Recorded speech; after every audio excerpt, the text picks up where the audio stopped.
All right, well, Revelation 18 is where we are tonight. Let's pray and we'll go. Father, again, we thank you for your word. We thank you for this chapter in it. We thank you for the chapter of Earth's history in which we live and all that we're seeing unfolding. And perhaps even a coinciding of our chapter in history and the one that we're reading tonight. And we thank you for our president and the changes that are being made.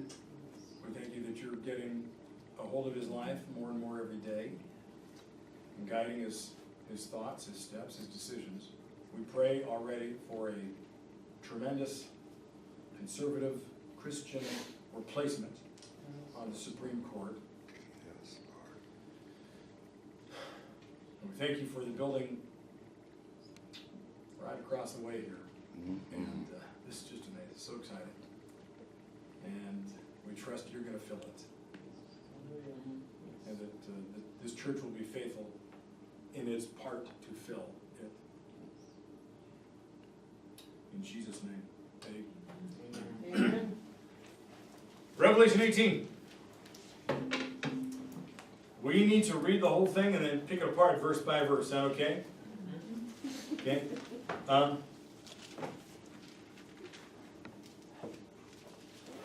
Or is it too long to read all at once? Okay, count. Okay. Who can read that with some theatrical Well, there we go. emphasis? Well, that's, yeah. Who wants to take it? Who wants to read it? Oh, for crying out loud, I will. Okay, now, what version do you have of it? I have King James. It- Is that appropriate for you? Oh, it's totally fine. It could be difficult only because it's Victorian English. I got NIV. NIV. That's good. Do you want it to do that? Go into the NIV. Alright, after this I saw another angel coming down from heaven. He had great authority, and the earth was illuminated by his splendor. With a mighty voice he shouted, "Fallen, fallen is Babylon the Great. She has become a dwelling for demons and a haunt for every impure spirit, a haunt for every unclean bird, a haunt for every unclean and detestable animal. For all the nations have drunk the maddening wine of her adulteries. The kings of the earth committed adultery with her, and the merchants of the earth grew rich from her excessive luxuries." How far do you want to go? The whole thing? Whole thing.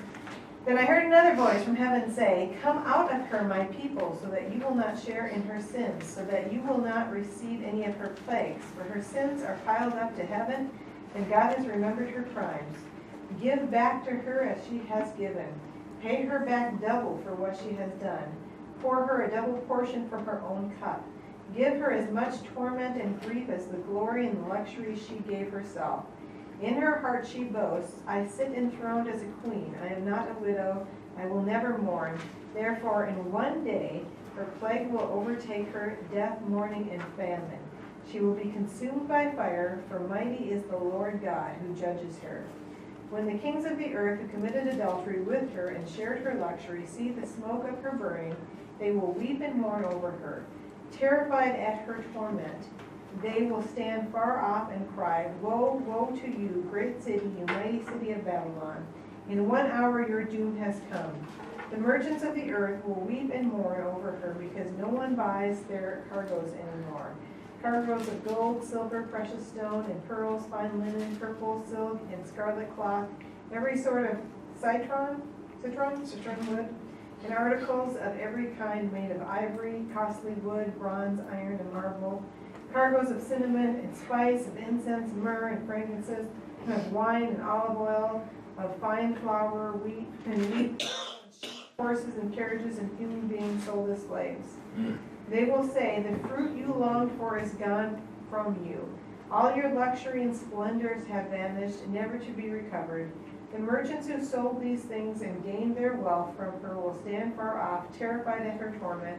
They will weep and mourn and cry out, 'Woe, woe to you, great city, dressed in fine linen, purple and scarlet, and glittering with gold, precious stones, and pearls.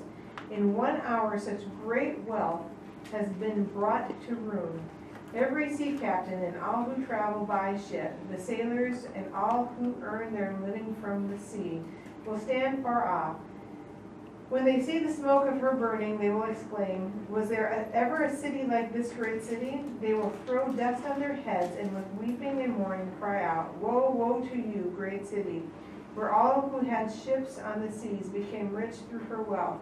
In 1 hour she has been brought to ruin. Rejoice over her, you heavens, rejoice, you people of God, rejoice, apostles and prophets, for God has judged her with the judgment she imposed on you. Then a mighty angel picked up a boulder the size of a large millstone and threw it into the sea and said, with such violence the great city of Babylon will be thrown down, never to be found again. The music of the harpists and musicians, piper and trumpeters will never be heard in you again. No worker of any trade will ever be found in you again. The sound of a millstone will never be heard in you again. The light of a lamp will never shine in you again. The voice of a bridegroom and bride will never be heard in you again. Your merchants were the world's important people. By your magic spell, all the nations were led astray. In her was found the blood of prophets and of God's holy people, all who have been slaughtered on the earth. Thank Good job, Amy. Hey. you. Good Let job. me get a drink. Yeah. Okay, Let's whistle. so for anybody that just was watching on the video here, that was all of Revelation 18. You want to read that before you go with us where we're going next here. Okay, verse by verse. Look at 1 and 2. So John sees another angel comes down from heaven. This thing has great authority. The earth is illuminated by the splendor of this angel. This thing is just brilliant, bright, and it just lights up the earth. I like the vision of that, the image of that. And then with a mighty voice, that angel shouts, fallen, fallen is Babylon the Great. Okay, first thing we see, here's this harlot that we've been looking at the last couple of weeks. It is prophetically declared to have been fallen. It either just happened between chapter 17 and 18, or it's about to happen. There's some language in chapter 18 that makes you think, oh, it hasn't happened yet. It's about to. It's like he's seeing the future of this Babylon. But you know what? I don't think it matters if it happened between 17 and 18 or it's about to happen. But it's that it happens right before the return of Jesus. That's important. And it says that she became a home for what? A home for, think about that. What would a region be like that's a home for demons? And it's also a haunt, call that a favorite hangout, a haunt for every evil spirit. Every evil spirit. Now there's a differentiation between demons and evil spirits. Is there? He makes one. He makes a differentiation. Do we exactly know what that differentiation is? No, or is it just saying every single kind of evil spirit that we can't see? Because who knows what variations there are? We know very little about the life to come. We really do think about it. How many different classes of angels are there? I think we can identify only two. There's two names, right? The Cheruvim and the Seraph, the cherubim and the Seraph. And that's about all we know, and that's it. All right. It says that it has become a haunt for something else. Every detestable or unclean bird. Okay, very interesting. If you were to flip over, I don't know, to Matthew chapter 24, verse 28. This is Jesus talking about what it's going to be like on the earth before he returns. But if somebody's got Matthew 24, 28, I want you to read that. Wherever there is a carcass, there the vultures will gather. Wherever there's a carcass, there the vultures will gather. Jesus is talking to his disciples, answering their question, when will this be? What will be the sign of your return? And all of a sudden, out of nowhere, he talks about how violent the time is going to be, and then he just says that. Oh, and by the way, wherever the corpse is, the vultures will gather. What is he saying? Well, vultures gather to death. They're gathered by what is dead. John is seeing in Revelation every detestable bird. Literally, it's the vulture. It's the kind of bird that feeds off of the dead, and that there's going to be every kind of scavenger. Some versions describe animals as well, not just birds. But either way, it's going to be a bunch of things that are going to come and eat up everybody that's dead. Help decompose the corpses. Very interesting. But we're going to be, as you continue to see what Jesus says about his return, we're gathered by angels. The elect is going to be gathered, he says, by angels. Where what gathers to what is dead are certain things, and it's these detestable birds. I also wonder if there's something else being said, that this place that is the haunt of demons and spirits, it is also the place where instinctively what is spiritually dead gathers to it. Okay? There's two ways to look at this. Either the destruction of it is so bad, the animals are coming and eating what is dead. Or what goes to it, the kind of people that go to it and are drawn to this thing, are people who they don't even realize they're drawn by death. They're drawn to death, and that's what they're about. And what's interesting is as we continue to go through this chapter and consider who, again, the beast is, there is definitely people that are drawn to death. There's a show I've been watching. It's on the History Channel and it's on some other channel, but it's called Hunting ISIS. Has anybody heard about it? You've seen it? Pretty intense. It's war with a GoPro, and you're watching real live footage of the carnage, and they spare you the worst. But as you watch the show, you understand what ISIS is about. They worship death. It's amazing how they kill themselves in order to kill, and all the ways they're so inventive in how to kill and maim and utterly blow apart those who are coming after them and who would stop them from killing, because that's all they do. They go into a place and they kill. And of course, other nations hear about this, and we want to come and protect. We want to get rid of ISIS. And then ISIS, of course, is killing those who are coming after them to stop them from killing everybody. I mean, all they exist for is death. And as we continue in our conversation and even consider again that Saudi Arabia is most probably what this Babylon is, it is the #1 funder, exporter of terrorism. They're behind it. They're quite amazing. So we continue. Verse 3, for all the nations have drunk the maddening wine. The word maddening, what do you have in some of your versions? Drunk the what? What's the description? Maddening wine. You don't have maddening? Mm-hmm. What else might you have? I have passionate immorality. Okay, anything else? Jihad wine in your version? Okay. That's funny.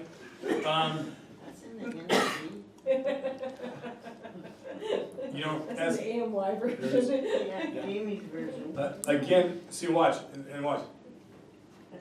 Scholars, depending on the version you have, that is what's interpreted. Like Judy, what did yours say? Passionate, because of the wine of her passionate immorality. Okay, so watch. If the glasses on the scholar, on the scholars who are doing the interpreting, are that Babylon and this harlot and the adultery mentioned in it is a physical, sexual one, and that the world is going to be, this one thing, this one city is going to lead the world in sexual unrestraint. Well, then that's how that's going to be translated. Otherwise, if it's the idea that no, the adultery spoken of is spiritual adultery, which is the Old Testament theme, that's why God was so upset. Now, were they also sexually immoral? Oh, yeah. But the spiritual immorality is what is always called adultery. That's what it goes. You've played the harlot, God says to Israel. You've played the harlot over and over again. You keep going after other gods, false gods, gods that are not gods. You keep worshiping idols, and et cetera, et cetera, et cetera. Now, if that's the case, then we interpret this as an actual angry, violent spirit. And that's what this wine is bringing about. More of a violent, death-worshipping world. Now, what's interesting is you look at the world right now, and there's a combination of the two. There's sexual unrestraint and entertaining. We entertain ourselves with violence and death, and I think every show, every police show, every cliffhanger, somebody dies and is being killed. It's amazing how we entertain ourselves with death and violence. But the idea is that there's this irrational hatred and rage that's going to fill the hearts of everybody that follows this. If you follow this, if you take part in this particular religion, if you follow this harlot, you're going to have irrational hatred and rage. Connecting the dots? Now, if it's Islam, think of those that practice Islam, for the most part, irrational hatred and rage.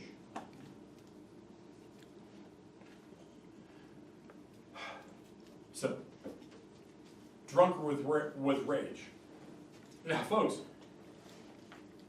you remember the scenes after 9/11 and women out in the streets, do their thing and handing out candy. Children, men in Muslim countries around the world were thrilled with that. They celebrated. How do you do that? What kind of a person, how do you celebrate that? How do you get excited about that unless you're drunk with rage? If you're part of that religion, and that the spirit of that religion, the devil behind that religion, is all about death. Well, if he's the nemesis of God, God's all about life, devil's all about death.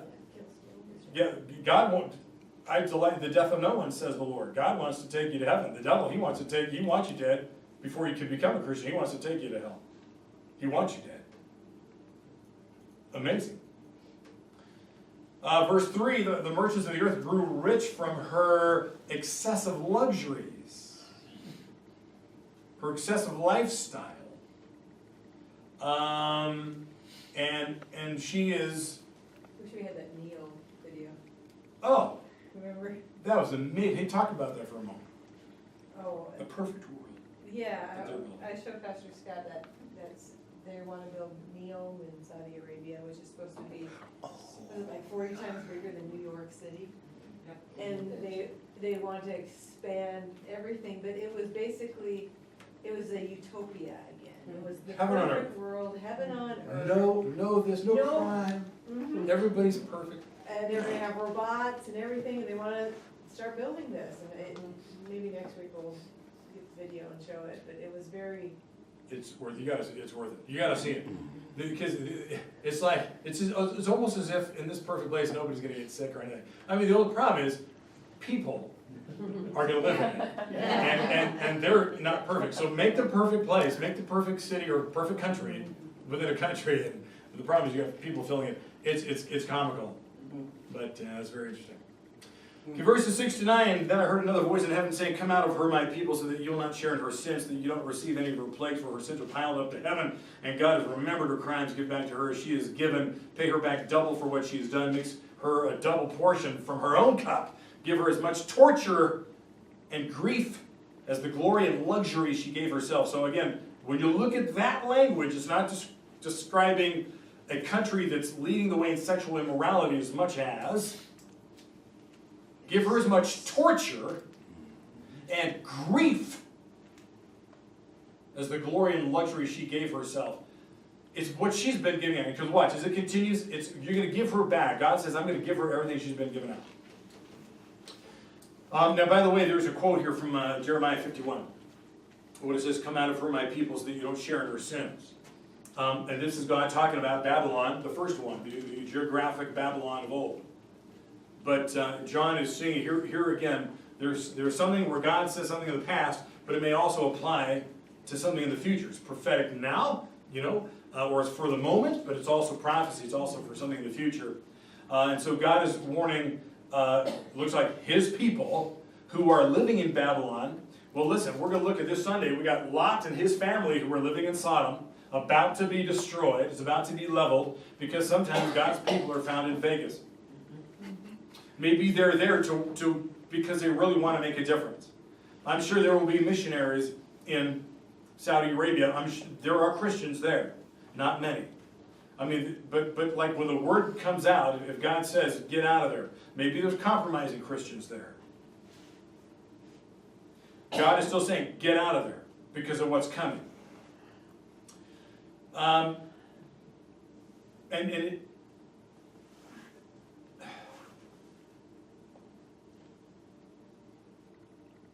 What's I just looking?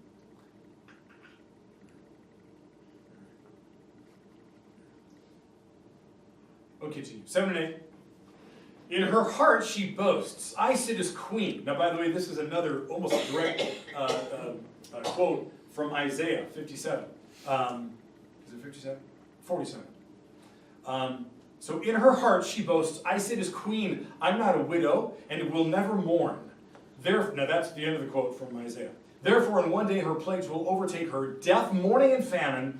She will be consumed by fire, for mighty is the Lord God who judges her. So again, that's a very clear allusion to this earlier prophecy of Babylon in Isaiah's prophecy. And simply the idea is that she's proud, she's prideful, she didn't think anybody could take her out. I'm somehow super protected, I'm safe, everybody loves me. Nothing's gonna come against me. The problem is she doesn't remember the God factor. There's a God who has the last word. And this country may feel like I'm safe, I'm protected, there's not a country on earth that could take us out. Maybe it will have such a nuclear arsenal, or it thinks so protected and allied by all these other countries, or loved and adored by all these other countries, which it appears to be the case, as you read all of 18, that it's thinking, well, I'm the top dog. The bottom's never going to fall out on us, and then the surprise is that in an hour you are destroyed. I mean, it sounds like a nuclear attack, right? Something like that. But she's Isaiah 47:8. yes, 7 to 10. Yeah, read it. Listen to what she says. Yes. There's a little bit before this, but she says, thou art given to pleasures that dwells carelessly, that sayest in the heart, I am, and none else beside me. I shall not sit as a widow, neither shall I know the loss of children. And she's got I think I'm God. Yeah. High on a Yes. pedestal. Yes. Huh? Wow. And that is the headquarters. Yeah. If it's Saudi Arabia, it's the headquarters of what thinks. And, we in Is the this- States need to be careful of that too. Yes. We in the United States need to be careful of that. We're Yes. not invulnerable. Yes. And Yes. you think about it, we're strong, we always have been, the Lord just had his hand upon us. Yes. But boy, it sure doesn't take much Yes. to, And it wouldn't take much to devastate us. And since you say that, that's why many people will think this is referring to the United States. In 1 I hour. don't go there, but, Yeah. But people do. There are Yeah. folks that think this is the United States. Because we got the luxury, people get wealthy from us and our exports, and we do a lot of we import everything. We've been cocky like this in the past. And look how vile we've become. Yeah. But we're also Sexually sensitive and morally. We're still the biggest center in the history of the church now for missionaries, and Yeah. we finance world missions more still than any other And country. we help Israel. Right. And we stand with Yeah, Israel. there you go. And especially now that we have a president. That saves our bacon. Saves our bacon. It does. That's good, that's right. We agree. That's good. That's right. So just notice that the text is emphasizing the speed, the power, that it's gonna meet its end when God judges her, okay? We'll continue. One of the kings of the earth who committed adultery with her and shared her luxury, see the smoke of her burning, they will weep and mourn over her, terrified at her torment. They will stand far off and cry, woe, woe, O great city of Babylon, city of power, in 1 hour your doom has come. The merchants of the earth will weep and mourn over her because no one buys their cargoes anymore. From there, apparently.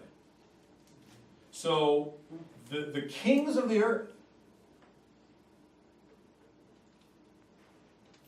this is interesting, the kings of the earth, the leaders of countries, are number one, the ones who are committing this spiritual adultery with her and share in her luxury. So to have a relationship at this epoch, at this time on earth, is to somehow get in good, and you take part in that wealth. Now, we would say countries that align themselves with us, their wealth goes up. Right? Their economic standing is improved. However this is going to work, and we might even say some of, oil has made countries wealthy. Countries have been built on Arab oil. And Saudi Arabia, leading the way, having the greatest exploration and exportation of oil that I think to this day the world has seen, and has made that place incredibly rich. And we're going to talk about the wealth, and I'm stealing from Joel Richardson from some things. He's got, I can't wait to read it to you, but samples of the wealth that the royal family had. I hadn't read this before. I knew they were wealthy, but this is insane. But when you read this, and people see the smoke of her burning.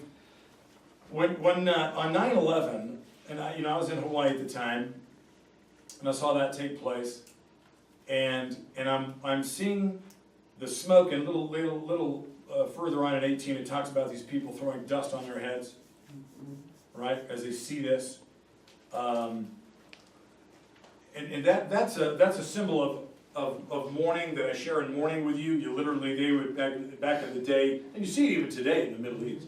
They take a bunch of dirt and they throw it on themselves, and that's part of their entering into mourning. And those were the glimpses to me that the media caught.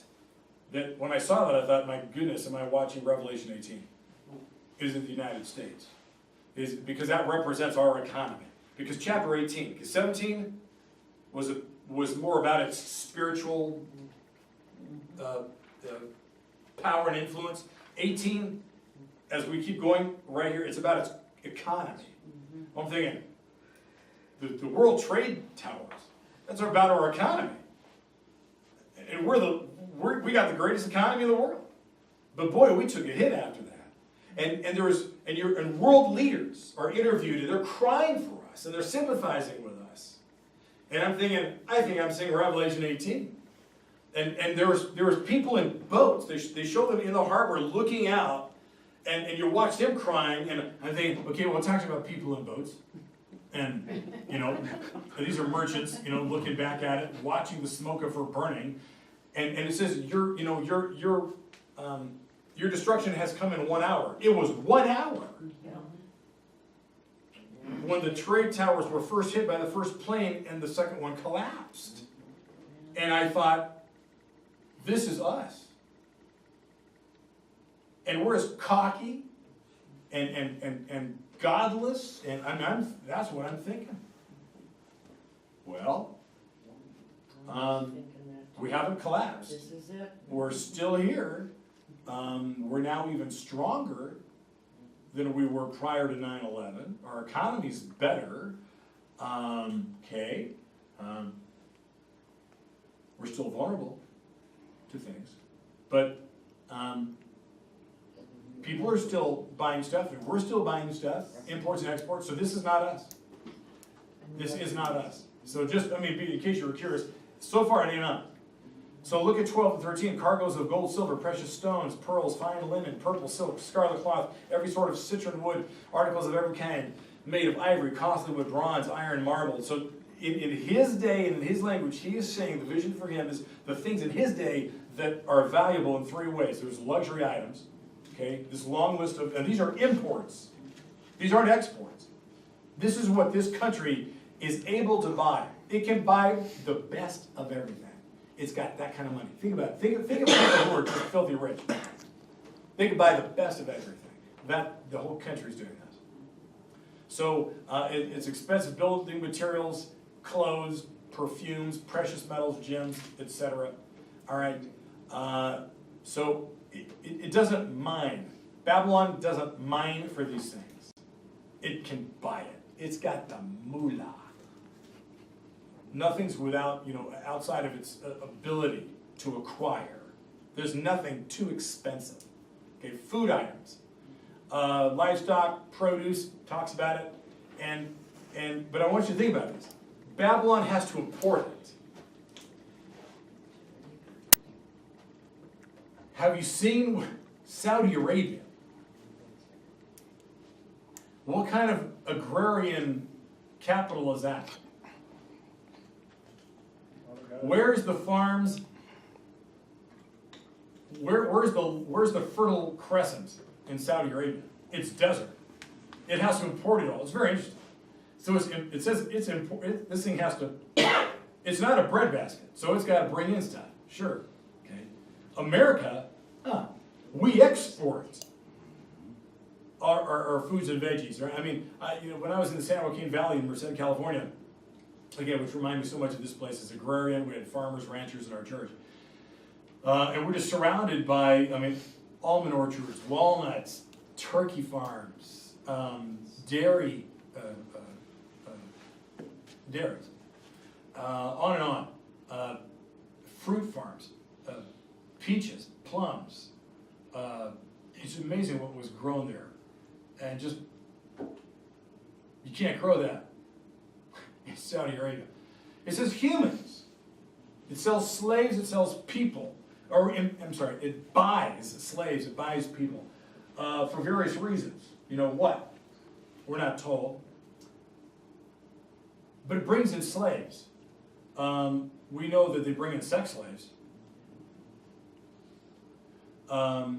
Perhaps it's that. Perhaps slavery is reintroduced. Islam is fine with slaves. Yes, it is. Muhammad had them, right? And how we hear about Christian villages coming in. They come into Christian villages and they take certain people away as slaves and make them slaves. Oh my goodness. Okay. Verse 20, rejoice over her, O heaven, rejoice, saints and apostles, you prophets. God has judged her for the way she treated you. Again, she got this violence, and the great persecutor has finally been defeated. Verse 21, with such violence, the great city Babylon will be thrown down, never to be found again. The music of harpists, musicians, flute players, trumpeters will never be heard in you again. No workman of any trade will ever be found in you again. The sound of a millstone will never be heard in you again. The light of the lamp will never shine in you again. The voice of the bridegroom and the bride will never be heard in you again. There's no marriages. There's no procreation. You're dead. Everybody's dead. Nobody's working. Nobody's there. It's speaking to the absence of people. There's no human element in that region anymore. Wow. In a day, swiftly, violently, with such violence, consumed by fire. Okay, now some people, again, some theologians say, well, this talked about Rome, the fall of Rome. The fall of Rome didn't happen in a day. It took a long time to weaken Rome. It had nothing to do with Rome. Okay, the judgment on this harlot is permanent. We see that. Nobody's going to be able to rebuild the city because there's never going to be a worker. It says, ain't no workers, no carpenters, nobody's there to build it. ain't gonna ever be built again before Jesus comes back. All agriculture ceases. Whatever might have been there. Wow. No human habitation. Verse 23, your merchants were the world's who? Great men of the earth. Great men. Okay, wow. Your merchants were the world's great men by your magic spell. By the way, the word there is pharmakia in the Greek. Pharmakia, does it sound familiar? Pharmacy. Drugs. It's a drug. Drugs. It's actually a magic spell. That's the origin of the word. It's being taken over by something, and it's interesting that that pharmacy comes from that pharmaceutical things. It's you take something into you that changes you. It affects you. Okay.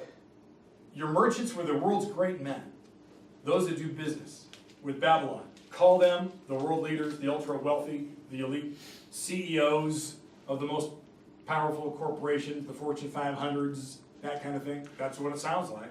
And the influence of this harlot. Again, how do I say this? Okay,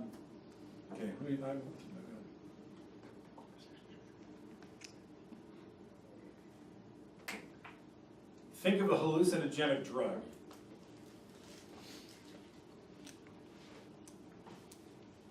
Sorcery, magic spell, Peyotes. demonically inspired or demonically activated belief. That the people that entered into a relationship with this were possessed. They became possessed. They were taken over. They don't even realize what they're becoming. Folks, I want you to think of Nazi Germany. How do you explain the Third Reich? How do you explain German people and German Christians that ended up bowing the knee to Hitler and joining his army and the SS troops and doing what they did to other human beings? Demonic.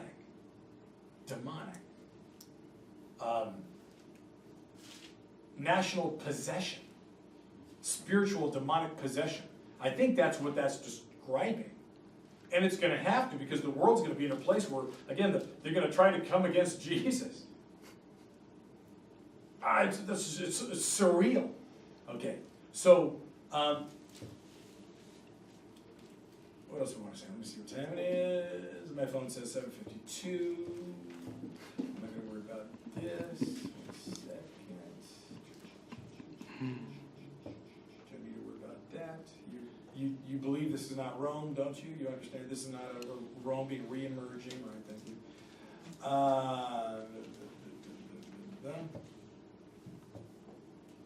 Let me tell you a real quick story about the Holocaust and the German Christians. This is a true story.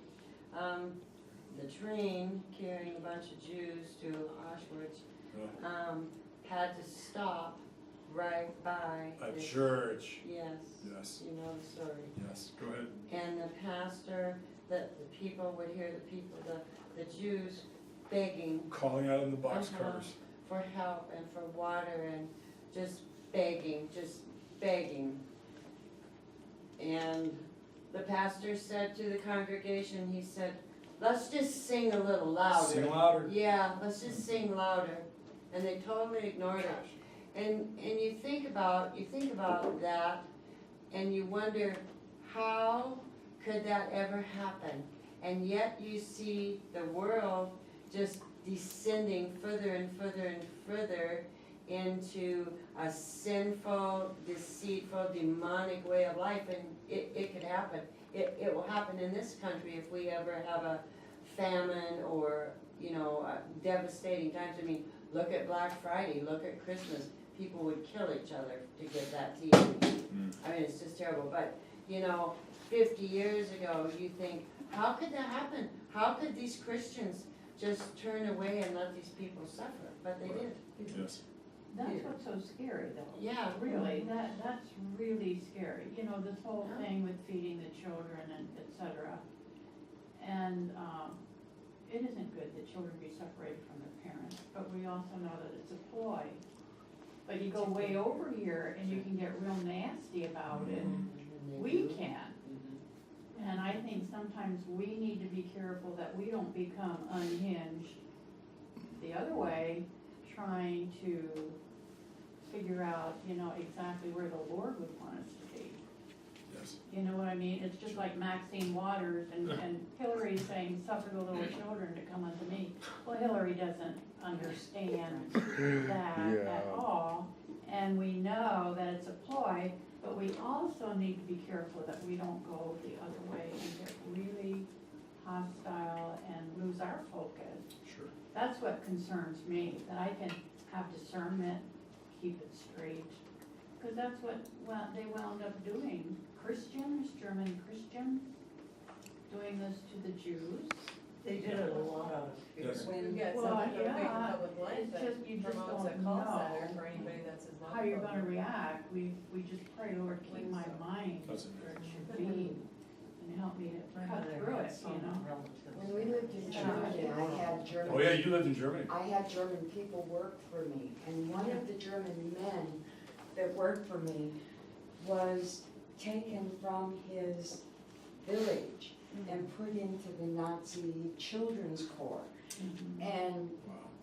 he told me that they came through the city or through the village and took all the children of a certain age down. Yeah. Parents stood there Yeah, and didn't do anything. yeah, And I asked him why. Why wouldn't they fight to the death to keep their children?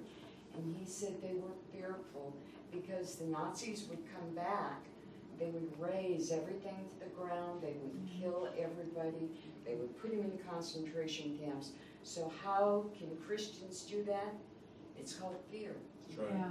Yeah, that's what my relatives said. They said it was so fearful. Yes, they couldn't stand against the evil.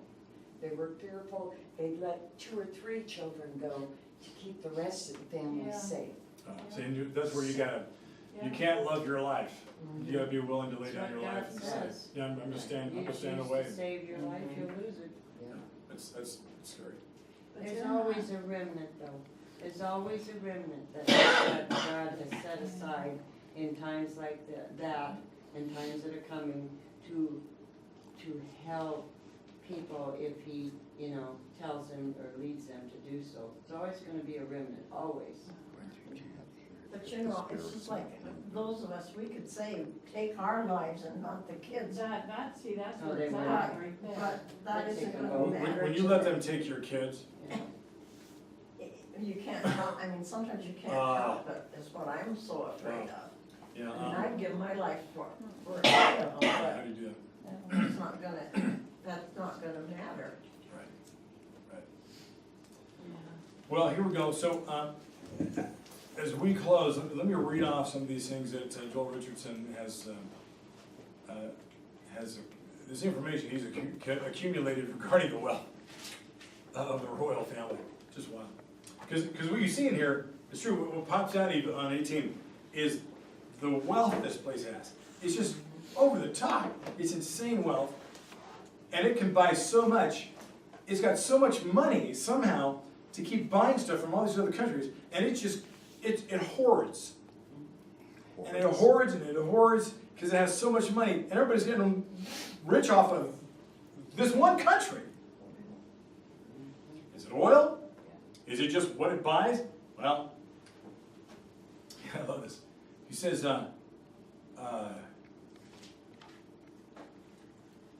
pretty much it's reasonable that we might think America is the most affluent and materialistic society imaginable.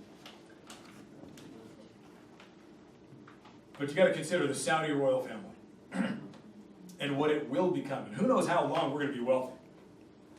But there's such wealth in Saudi Arabia. And I didn't do personal research into it except for just reading this. So, and his information, he wrote in 2006. What I'm reading you is from 2006, 12 years ago.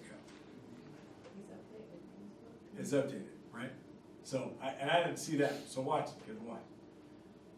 Yeah, I can't, I'd love to see what he says now. Okay, over-the-top excessiveness. Take recently deceased King Fahd, and this is from 2006. As far back as 1974, Fahd spent an evening gambling in Monte Carlo. One night he gambled away nearly $5 million. Again, this was 1974. $5 million then would be valued at close to $18 million today, 2006. When was the last time you heard anybody, any member of the Hollywood elite, any eccentric American CEO, sports figure, any American president or senator gambling away $18 million in one evening just for the entertainment?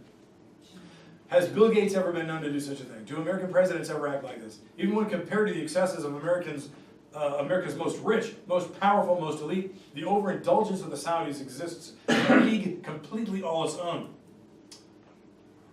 It is here that we begin to understand the broad chasm between American wealth and Saudi wealth. In Saudi Arabia, King Fahd built several enormous palaces, each one grander than the one it replaced. One palace was actually a near replica of the White House, but after several advisors counseled the king that living in it would convey the wrong message, it simply sat vacant.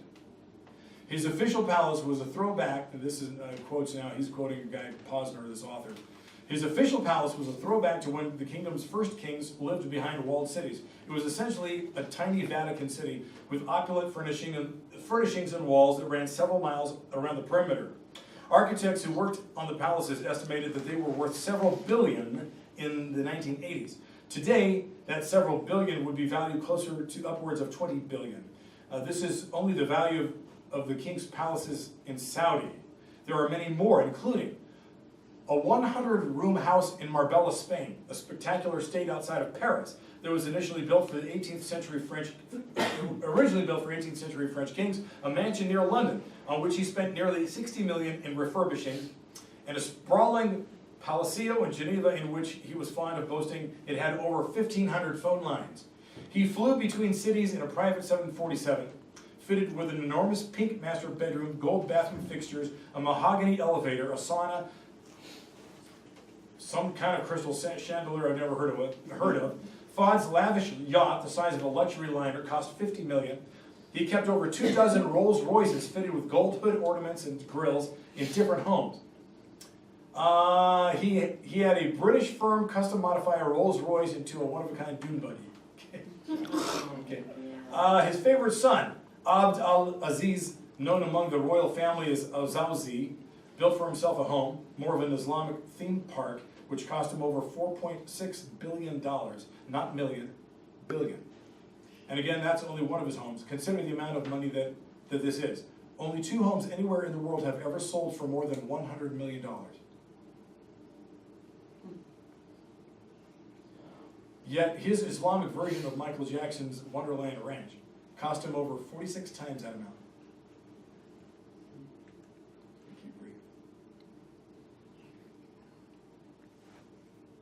There's the Riyadh Palace of Prince Al-Walid bin Talal al-Saud. This particular palace has, among other things, 317 rooms. It cost the prince over 130 million to build, totaling 400,000 square feet. It has a soccer field, 8 elevators, more than 500 television sets. Imagine all the staff he has to have. Oh. Again, he's writing in 2006. He says at the time of this writing, in early 2006, Prince Bandar bin Sultan, former Saudi ambassador to the U.S., has his 95-acre Aspen, Colorado estate listed at a cool $135 million. This is back in 2006. That even trumps Donald Trump, a name virtually synonymous with real estate wealth, who is presently asking $10 million less for his Palm Beach mansion. In what other nation does a job ambassador provide one with greater wealth than America's most well-known real estate mogul, Trump? If sold at asking price, Bandar's cabin would set the world record for the most expensive home ever sold in the history of mankind.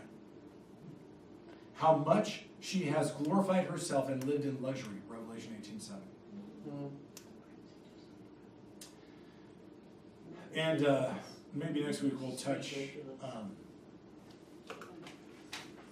how it is unmistakably the leader in the persecution and the killing and the financing of the killing of Jews and Christians. And And wait till you read the money they spend on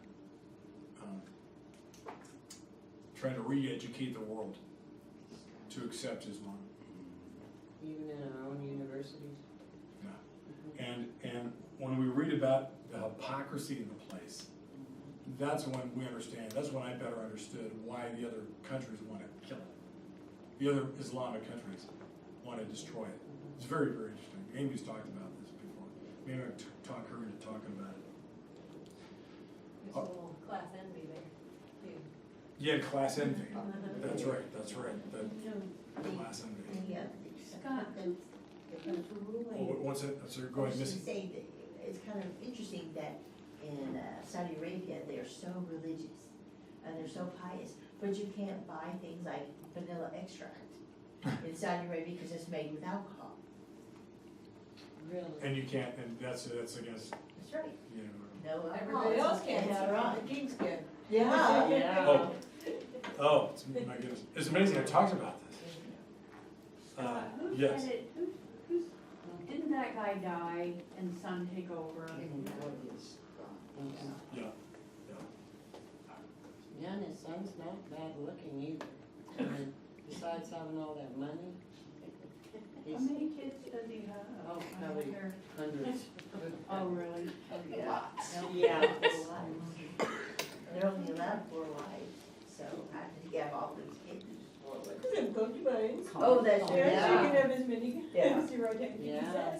I have a question for Let's you. look at this next week. Yes. Another one.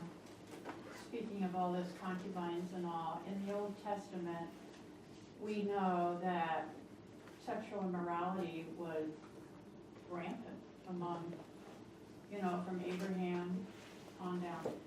How do we rationalize that? You have the Levitical law, and the Lord saying, man will leave his mom and dad and cling to his wife, the two shall become one. And yet, even from Abraham, the father of the Jewish nation, goes off this way, and it just continues on down. Yeah, how do we rationalize what specifically? Well, the concubines, second wives, that type of thing in the Jewish line. When you have the Levitical law essentially saying mom, dad, marriage, kids. Isn't that what you see in the One man Levitical and one law? woman. Well, that never changed. The Levitical law, but the guys changed. You know what I'm saying? You don't know what I'm saying? Do you know what I'm saying? Yes, it never changed. Disobedience. Yeah, the law's still the law. Disobedience from the beginning. Yeah, and God warned Solomon, that yeah. don't add horses or wives to yourself, or Right. military might, or gold and wealth. And he did Yeah. it to the extreme. And he did it anyway, yeah, to the extreme. Well, Jacob, you have the 2 wives and you have the 2 concubines. I mean, it's like kind of. And ironically, here's the thing, call it, some theologians call it gradual revelation. Call it That- what? Oh, it's a gradual revelation, there's another way to also phrase it. They eventually learned that 2 wives is not a good thing. It's as if, okay, God, holy is God, but you also watch God meeting people halfway. He meets you where you are, and then he gets you, and it sometimes takes generations to get you where you want you. Where do the 12 tribes come from? How many wives? 2, and 2 concubines. 4, yeah. So Concubines are second-class wives. Okay, so They're- from them. Yeah, you call them second-class wives. There's a bit of a misunderstanding. Concubines for pleasures, they say. They were taken as wives. They were in the harem, but they were second class.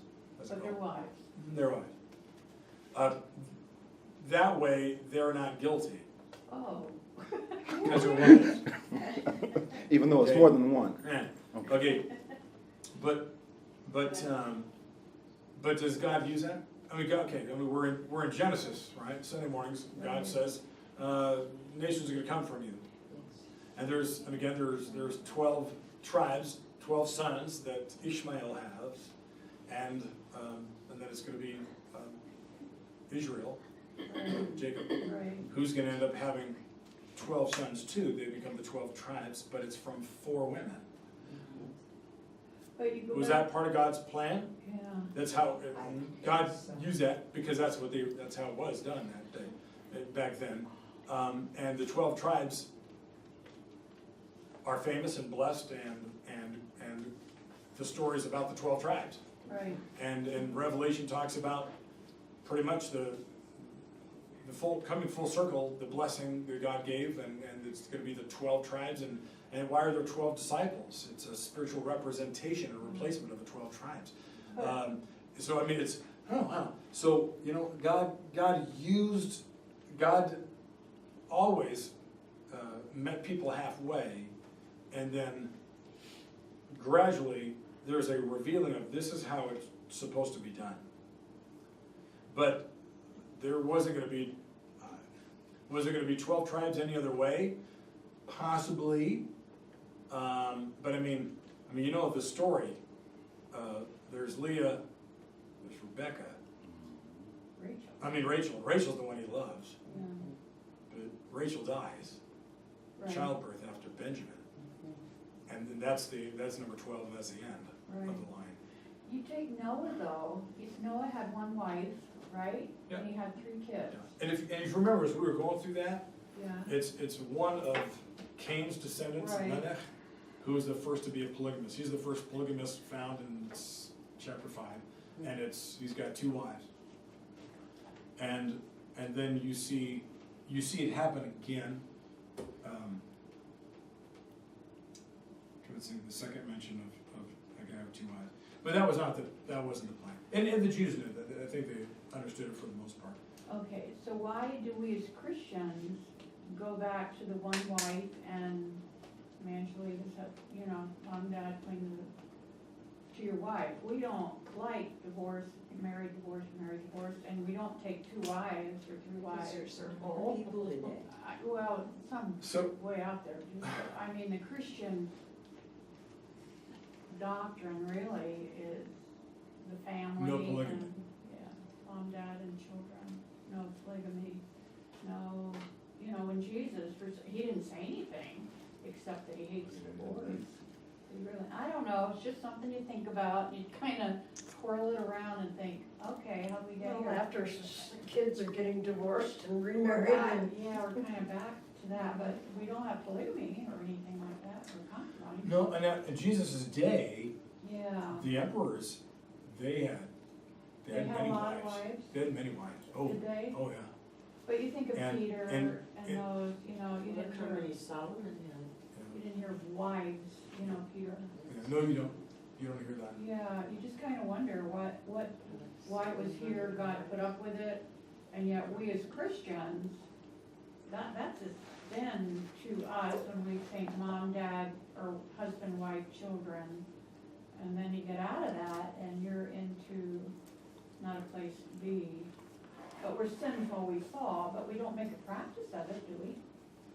Not I mean, supposed it's to. not like we look for another wife and a concubine and stuff like that. It's just something to really tug your mind and say, okay, It's not how a do we get Christian here? practice, no. You know? It's not a Christian practice. No. Well, it's not a Muslim practice either, as far as that goes. Oh, yeah. Oh, But it's a yeah. major Yeah, Muslim that practice. It is, isn't it? It Yeah. is, isn't it? What is it? You can have Many- 4. Okay, that's right. As many That's as right. your right hand can possess. Yes. For As- slaves. Or women. Right. Okay, what is it? You can have 4 wives and, Or as many slaves as your right hand can possess. or as many slaves as your right hand can possess. Yes. Which means, As many what? Slaves. Slaves. So concubines. Yeah. and these are okay. female. Interesting.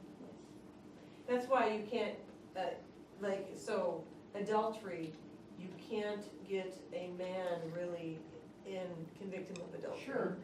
But a It's woman already you had can. permission. So only the women are really penalized, even though there's no adultery law in Islam, that if you can have up to 4 wives and as many as your right hand You can have to have possess. 3 witnesses or something. Yeah. Okay.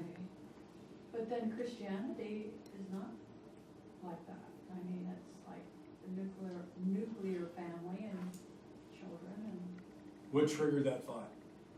I've been thinking of it, I've thought about it just now and then over the years. There wasn't anything in Revelation 18. No, Okay, sorry. just curious. No, that's Totally out of left field. That's all right, okay, I just, okay, I Yeah, just. no,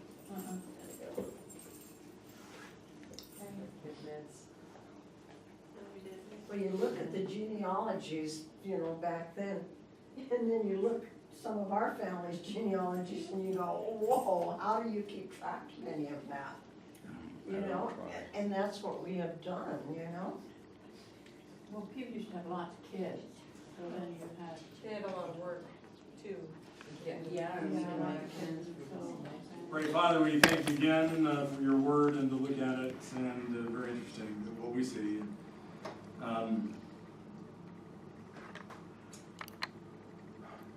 Few things are certain for us. Some things we confess tonight look like they're coming into place and their identity is becoming clear. But help us with eyes open and ears open, walk into the days ahead, and help us, especially here in this corner of the planet that you've given us authority over, to do what we can to again expand the gospel and prepare people to stand firm in a day when the world is going to be pressured, threatened to bow the knee to a false god.